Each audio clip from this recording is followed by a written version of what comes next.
Dr. Tao here again, and today I do want to touch on um, some subjects that we may not really touch on in traditional schooling, modern schooling.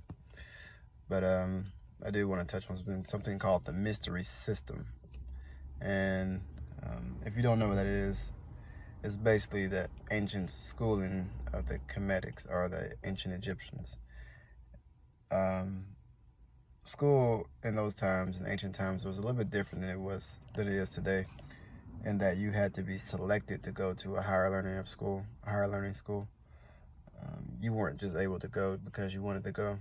You were monitored throughout your childhood and through, um, your teens or whatever, and you were selected by the elders to go to a higher institution, which the Europeans called the mystery system. We didn't call it a mystery school or mystery system. That was labeled on us because to them, to Europeans, to Westerners, it was considered a mystery, the information that we were expanding upon and understanding. So they called it the mystery system. But for lack of better words, I'll just call it the mystery system, so you can go and after this video, perhaps research it and see and understand it for yourself. These videos are made mainly just to kind of give you an idea of what I'm talking about and for you to do your own research. So never take anyone's full word of anything, always go back and do your research and double check it and see, does that make sense, and try to dig a little bit deeper than just what you hear from the video.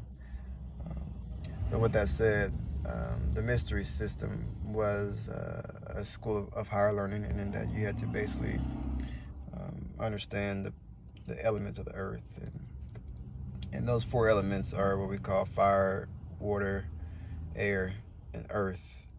And so you probably have played the games like a deck of cards and stuff like that. So if you notice, the cards have 52. There's 52 cards in the deck, and there's four different suites or suits, and those signs are basically with clubs, heart, diamonds, and spades.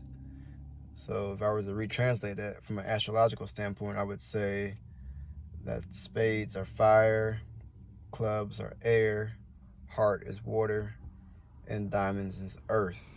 So those are the four elements of the planet, of nature, of the universe. And through this game of the deck of cards, which was created out of the mystery system, we may play it as something you do at a cookout or when a family gathering, and you get mad because someone can't play spades.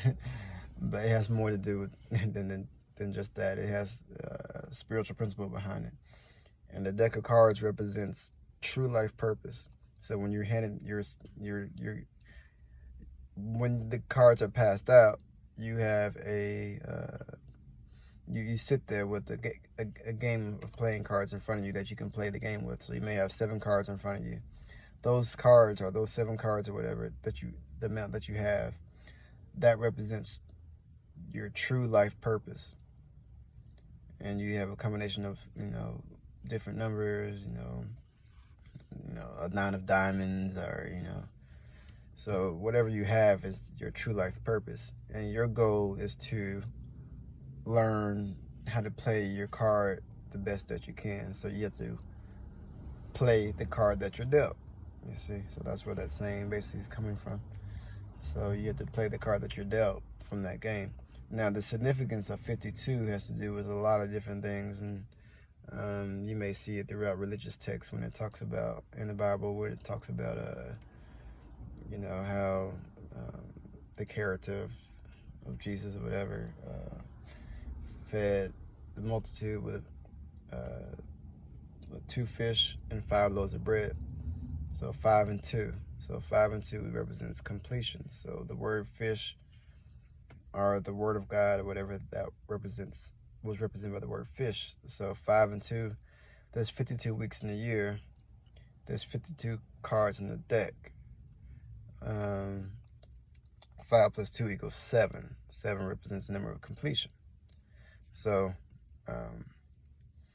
when you see that, when it talks about how he fed the multitude with 5 loaves of bread and 2 fish, you see that it has nothing to do with fish and bread. when you look at ancient texts, you'll see that even in the Hebrew text, it talks about how the word bread represents the word of God. So when it says that Jesus fed the multitude with 5 loaves of bread and 2 fish, it's just saying that the people were quenched spiritually from the word, not physically from eating fish and bread. So, but this is not a religious video, nor am I a religious person.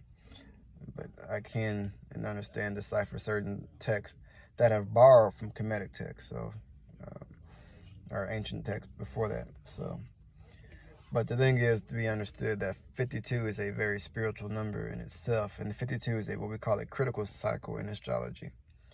And every 52 days you go through a different energy center, energy cycle that corresponds to your zodiac sign, your sun sign, and all your signs in your natal chart. So every 52 days, if you look at your natal chart, which I do these readings for people who want it, you'll see that you're going through a different psychological cycle. And then you go through 7 cycles of 52. This is why they hand out 7 cards. I think they hand out 7 cards when you play a game, like spades or whatever. So, so 7 times 52 gives you 364. Now that last day represents your Earth Day, which people call your birthday.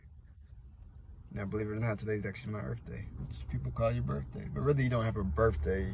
If your mother has 4 children, then she has 4 birthdays. So it's your Earth Days, your Earth cycle, our solar return.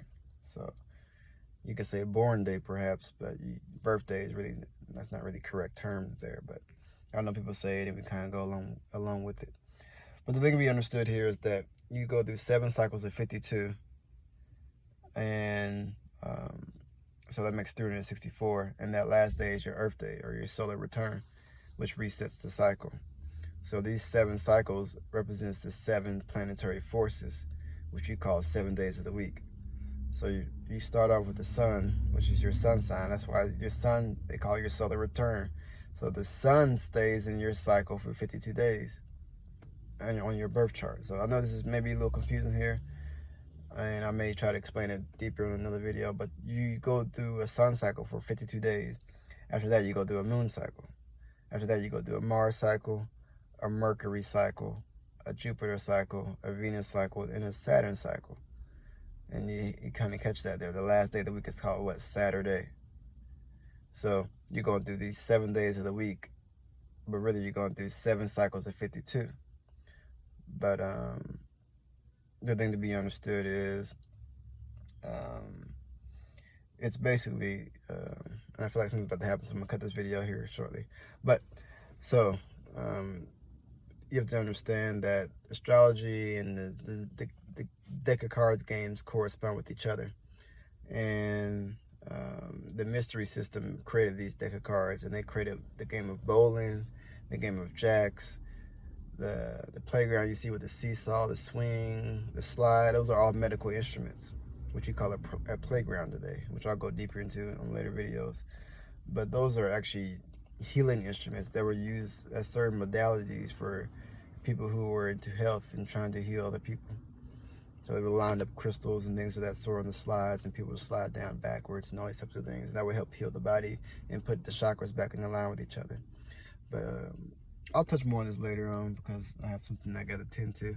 But with that said, just study more about the mystery system. I'll go deeper into it and the planetary forces that correspond to understanding the universe, because we were always students of the universe. So since we were students of the universe, we said we're going to open up universities. So that's where you get the universities from and everything. So, but anyway, I'll catch up with you guys later. Be safe, stay healthy. This is a lifestyle, not a diet. And I'll catch up with you later. Peace.